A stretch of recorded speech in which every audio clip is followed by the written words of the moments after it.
Guys, good morning সবাইকে। তোমরা সবাই কেমন আছো? আশা করি ভালো আছো। তো আজকে আমি সকালবেলায় উঠে ফ্রেশ হয়ে, আজকে ওয়েদারটা বেশ ভালো ছিল, রোদ্দুর সেরকম ছিল না, মেঘলা মেঘলা ছিল। তারপরে উঠেই আমি এখন 1 বোতল করে জল খেয়ে নিই, কেন কিনা হাইড্রেশন মানে হাইড্রেটেড থাকা খুবই প্রয়োজন এখন, বিশাল গরম পড়ছে। তারপরে আমি ক্যাপুচিনো বানিয়েছি, আর এটা রেসিপিটা শেয়ার করব। তারপর চাউমিন ছিল আগের দিনে, ওটা খেলাম।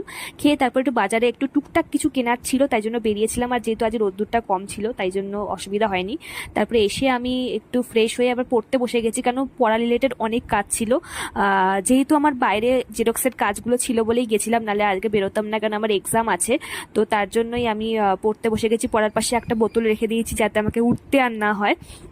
এবং তারপরে আমি সমস্ত পড়া রিলেটেড কাজগুলো তাড়াতাড়ি সেরে নিলাম। তারপর কারণ শনিবার ছিল, তো স্নান করে পুজো করে হনুমানজির পুজো করে তারপরে আমাকে আবার দুপুরবেলা পড়তে বসতে হবে। তাহলে কেমন লাগলো জানিও আমাকে কমেন্টে। টাটা।